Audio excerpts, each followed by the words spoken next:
These are this afternoon's top stories. Captured smugglers test negative for COVID-19. JLP returns to power following Jamaica's general elections. And President Trump backtracks on his suggestion that Americans should vote twice. Hello and welcome to the ZIZ Midday Newscast. Today's Friday, the 4th of September 2020. I'm Jason Davis. Nationally, the three men who were remanded to Her Majesty's prison for their involvement in a smuggling operation have all tested negative for COVID-19. The men received their second test, which was carried out by officials from the Ministry of Health on Friday, August 28. This date marked the end of the 14-day period following their illegal entry into the Federation. However, they are set to remain in a designated area away from the general population at the prison until next week. Every individual sent to reside at HMP is held in the designated area for 14 days, even if they were in quarantine before entering the prison. The men were remanded on Tuesday, August 25. This measure is taken out of an abundance of caution to safeguard the health of the staff and residents at Her Majesty's prison. Some 3,000 persons who remain unemployed as a result of the COVID-19 pandemic will benefit from further assistance from the St. Christopher and Nevis Social Security Board this month. Prime Minister and Minister of Finance, Dr. the Honorable Timothy Harris, shared the news during this week's edition of the Leadership Matters Virtual Forum series. The contribution is described as timely, as a large number of persons are confronted with additional costs this month. Back-to-school shopping is a key factor for increased local spending in September.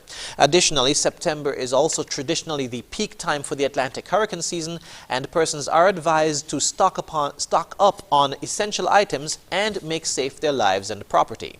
Prime Minister Harris appealed to the beneficiaries of the additional stimulus funds to ensure that they spend sensibly. Spend wisely, not on frivolous consumerism, but on essentials for life and living. There is a need for all of us who are victims of COVID-19 to be careful how we spend every cent. If there was ever a time to be prudent in our spending, it is now in this time of COVID-19.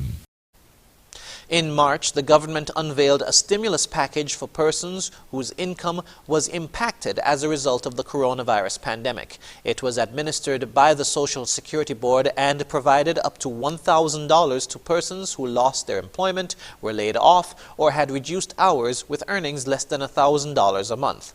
Registered self-employed persons also benefited from the initiative that was paid in March, April, and June.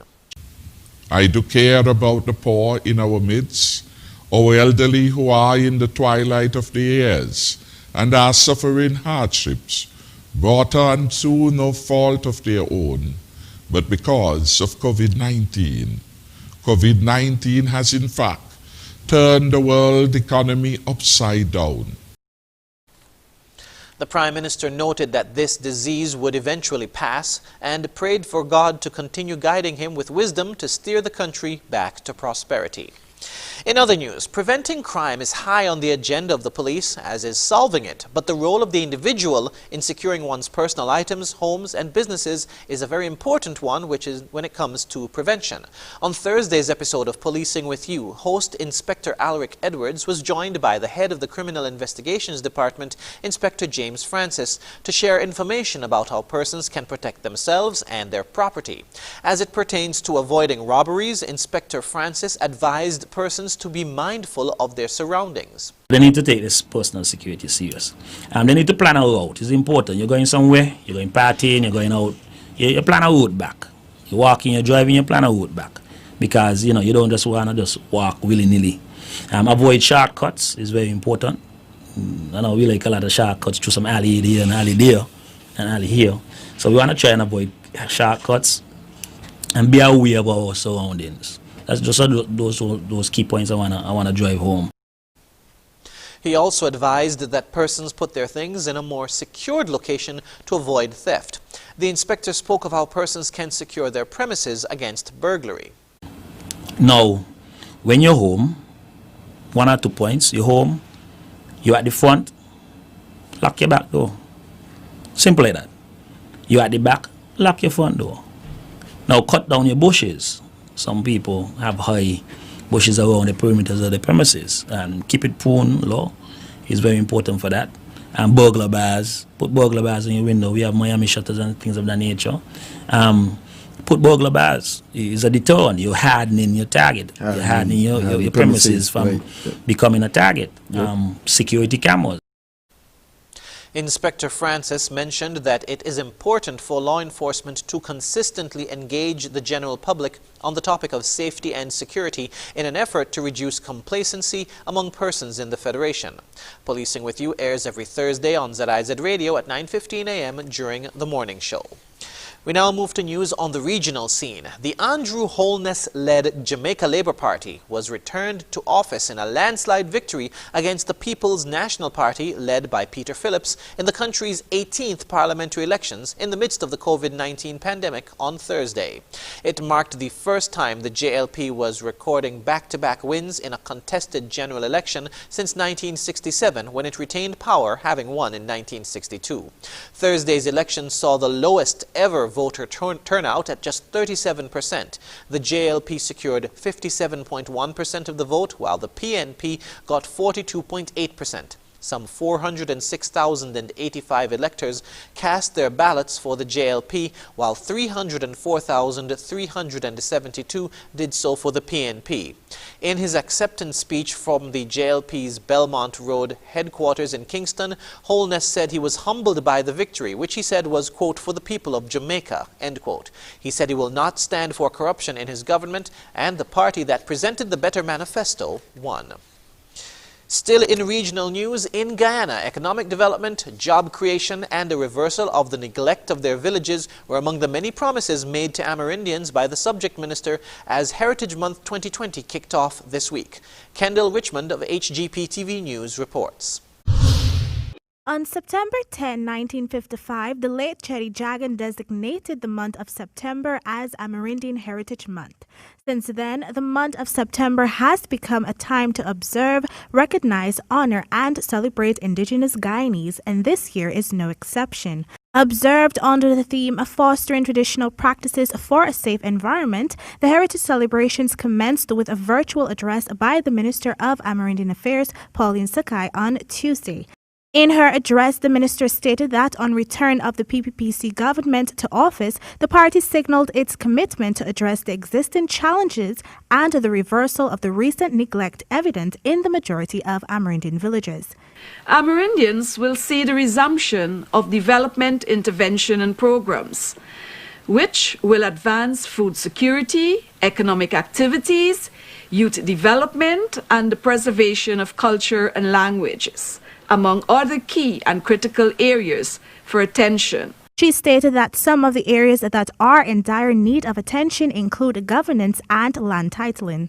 Attention will be directed at financing of economic and productive projects, agriculture and tourism, increased training opportunities for youths in the area of computer literacy, forestry, mining, and other related skill sets required for community development, including capacity building and competency in leadership skills.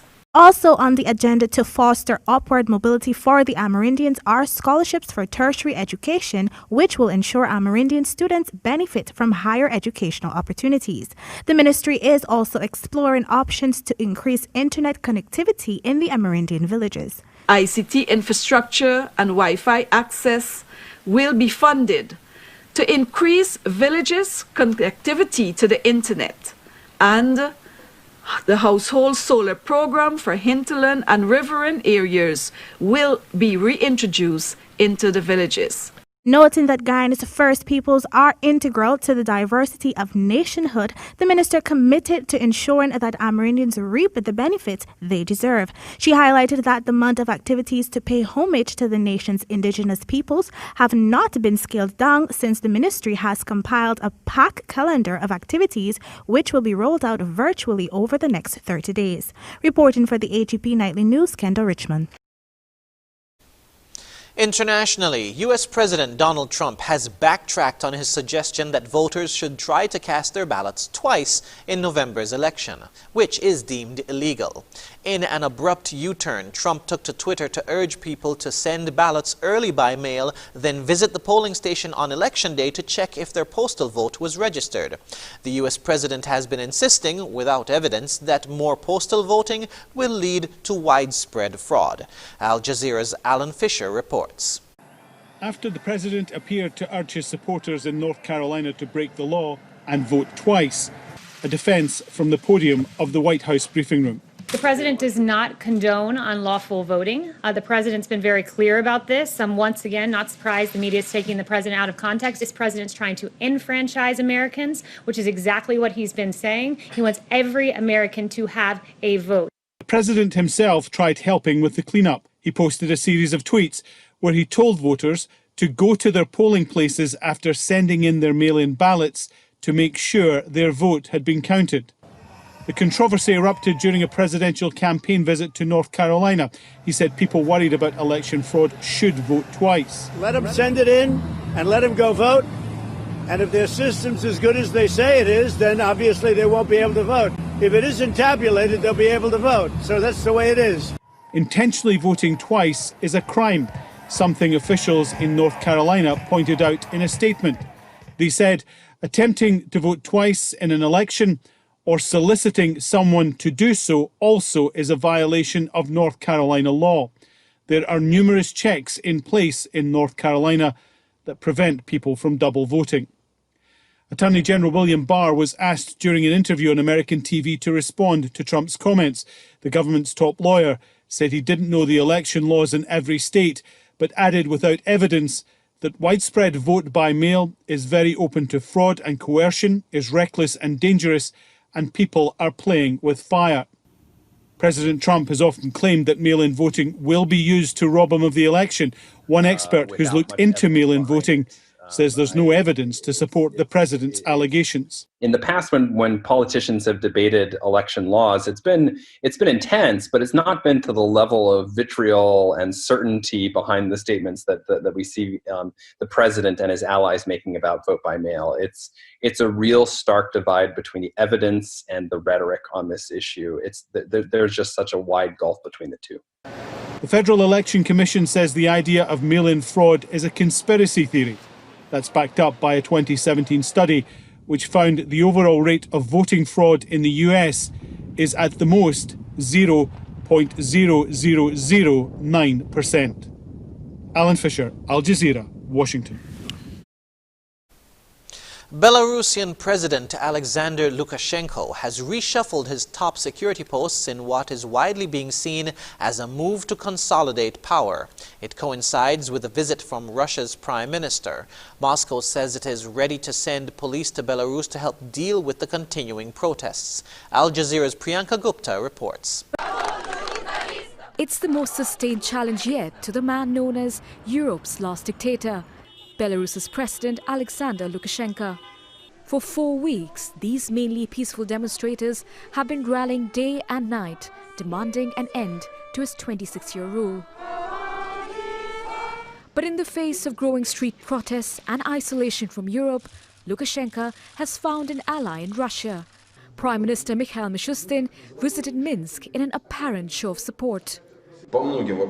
Russia completely supports the sovereignty, independence and territorial integrity of Belarus. Belarus is dear to us, not only thanks to historical, linguistic and religious connections, but also our hundreds of thousands or millions of citizens who are practically one people.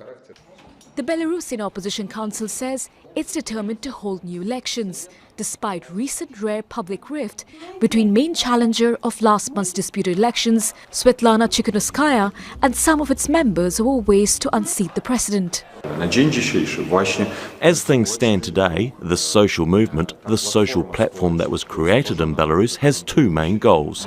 The first, to end human rights abuses and to free all those who were detained for political reasons. And secondly, to accept that the election results were falsified and that new presidential elections should be held in Belarus.